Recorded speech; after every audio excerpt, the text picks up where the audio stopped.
بسم اللہ الرحمن الرحیم۔ عرب کا غسانی خاندان جو کیسر روم کے زیر اثر ملک شام پر حکومت کرتا تھا، چونکہ وہ عیسائی تھا اس لیے کیسر روم نے اس کو اپنا علاقہ کار بنا کر مدینے پر فوج کشی کا عزم کر لیا۔ چنانچہ ملک شام کے جو سوداگر روغن زیتون بیچنے مدینہ آیا کرتے تھے، انہوں نے خبر دی کہ کیسر روم کی حکومت نے ملک شام میں بہت بڑی فوج جمع کر دی ہے، اور ان فوج میں رومیوں کے علاوہ قبائل لخم و جمام و غسان کے تمام عرب بھی شامل ہیں۔ ان خبروں کا تمام عرب میں ہر طرف چرچا تھا، اور رومیوں کی اسلام دشمنی کوئی ڈھکی چھپی چیز نہیں تھی، اس لیے ان خبروں کو غلط سمجھ کر نظر انداز کر دینا بھی کوئی وجہ نہیں تھی۔ اس لیے حضور اکرم صلی اللہ علیہ وسلم نے بھی فوج کی تیاری کا حکم دے دیا۔ حضور صلی اللہ علیہ وسلم نے تمام قبائل عرب سے فوج اور مالی امداد طلب فرمائی۔ اس طرح اسلام میں کسی کار خیر کے لیے چندہ کرنے کی سنت قائم ہوئی۔ حضرت ابو بکر صدیق رضی اللہ تعالیٰ عنہ نے اپنا سارا مال اور گھر کا تمام اثاثہ، یہاں تک کہ بدن کے کپڑے بھی لا کر بارگاہ نبوت میں پیش کر دیے، اور حضرت عمر فاروق رضی اللہ تعالیٰ عنہ نے اپنا آدھا مال اس چندے میں دے دیا۔ منقول ہے کہ حضرت عمر رضی اللہ تعالیٰ عنہ جب اپنا نصف مال لے کر بارگاہ اقدس میں چلے تو اپنے دل میں یہ خیال کر کے چلے کہ آج میں حضرت ابو بکر صدیق رضی اللہ تعالیٰ عنہ سے سبقت لے جاؤں گا، کیونکہ اس دن کاسان فاروق میں اتفاق سے بہت زیادہ مال تھا۔ حضور اقدس صلی اللہ علیہ وسلم نے حضرت عمر فاروق رضی اللہ تعالیٰ عنہ سے دریافت فرمایا کہ اے عمر، کتنا مال یہاں لائے اور کس قدر گھر پر چھوڑ آئے؟ عرض کیا کہ یا رسول اللہ صلی اللہ علیہ وسلم، آدھا مال حاضر خدمت ہے اور آدھا مال اہل و عیال کے لیے گھر میں چھوڑ دیا ہے۔ اور جب یہی سوال آپ نے یار گار حضرت صدیق اکبر رضی اللہ تعالیٰ عنہ سے کیا تو انہوں نے عرض کیا کہ یا رسول اللہ صلی اللہ علیہ وسلم، میں نے اللہ اور اس کے رسول کو اپنے گھر کا ذخیرہ بنا دیا ہے۔ آپ صلی اللہ علیہ وسلم نے ارشاد فرمایا کہ تم دونوں میں اتنا ہی فرق ہے جتنا تم دونوں کے کلاموں میں فرق ہے۔ حضرت عثمان غنی رضی اللہ تعالیٰ عنہ 1000 اونٹ اور 70 گھوڑے مجاہدین کی سواری کے لیے اور 1000 اشرفی فوج کے اخراجات کی مدد میں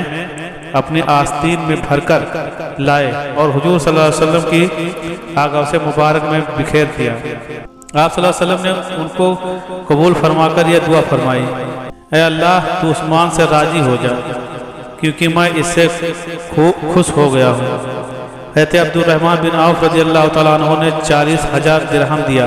اور عرض کیا کہ یا رسول اللہ صلی اللہ علیہ وسلم، میرے گھر میں اس وقت 80,000 درہم تھے، آدھا بارگاہ اقدس میں لایا ہوں اور آدھا گھر پر بال بچوں کے لیے چھوڑ آیا ہوں۔ ارشاد فرمایا کہ اللہ تعالیٰ اس میں بھی برکت دے جو تم لائے، اور اس میں بھی برکت عطا فرمائے جو تم نے گھر پر رکھا۔ اس دعائے نبی کی یہ اثر ہوا کہ حضرت عبد الرحمن بن عوف رضی اللہ تعالیٰ عنہ بہت زیادہ مالدار ہو گئے۔ اسی طرح تمام انصار و مہاجرین نے حسب توفیق اس چندے میں حصہ لیا۔ عورتوں نے اپنے زیورات اتار کر بارگاہ نبوت میں پیش کرنے کی سعادت حاصل کی۔ حضرت عاصم بن عادی انصاری رضی اللہ تعالیٰ عنہ نے کئی من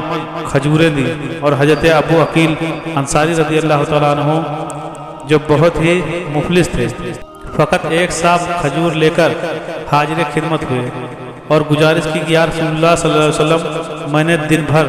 پانی بھر کر مزدوری کی تو 2 سا کھجوریں مجھے مزدوری میں ملی ہیں، 1 سا اہل و عیال کو دے دی ہے اور یہ 1 عصا حاضر خدمت ہے۔ حضور رحمت اللہ علیہ صلی اللہ علیہ وسلم کا قلب نازک اپنے ایک مفلس جانثار کے اس نذرانہ خلوص سے بہت متاثر ہوا، اور آپ صلی اللہ علیہ وسلم نے اس کھجور کو تمام مالوں کے اوپر رکھ دیا۔ رسول اللہ صلی اللہ علیہ وسلم کا اب تک یہ طریقہ تھا کہ غزوات کے معاملے میں بہت زیادہ رازداری کے ساتھ تیاری فرماتے تھے، یہاں تک کہ عساکر اسلامیہ کو بھی عین وقت تک یہ بھی نہ معلوم ہوتا تھا کہ کہاں اور کس طرف جانا ہے، مگر جنگ تابوک کے موقع پر سب کچھ انتظام اعلانیہ طور پر کیا اور یہ بھی بتا دیا کہ تابوک چلنا ہے اور قیصر روم کی فوج سے جہاد کرنا ہے تاکہ لوگ زیادہ سے زیادہ تیاری کر لیں۔ حضرات صحابہ کرام رضی اللہ تعالیٰ عنہ نے جیسا کہ لکھا جا دیا، مگر پھر بھی پوری فوج کے لیے سواریوں کا انتظام نہ ہو سکا، چنانچہ بہت سے جانباز مسلمان اسی بنا پر اس جہاد میں شریک نہ ہو سکے کہ ان کے پاس سفر کا سامان نہیں تھا۔ یہ لوگ دربار رسالت میں سواری طلب کرنے کے لیے حاضر ہوئے، مگر جب رسول اللہ صلی اللہ علیہ وسلم نے فرمایا کہ میرے پاس سواری نہیں ہے تو یہ لوگ اپنی بے سر و سامانی پر اس طرح بلبلا کر روئے کہ حضور رحمت عالم صلی اللہ علیہ وسلم کو ان کی آہو جاری اور بے قراری پر رحم آ گیا۔ چنانچہ قرآن مجید گواہ ہے کہ اور ان لوگوں پر کچھ حرج ہے کہ وہ جب اے رسول آپ کے پاس آئے کہ ہم کو سواری دیجیے اور آپ نے کہا کہ میرے پاس کوئی چیز نہیں ہے جس پر تمہیں سوار کروں، تو وہ واپس گئے اور ان کی آنکھوں میں آنسو جاری تھے کہ افسوس ہمارے پاس خرچ نہیں ہے۔ بہرحال حضور صلی اللہ علیہ وسلم 30,000 کا لشکر ساتھ لے کر تابوک کے لیے روانہ ہوئے اور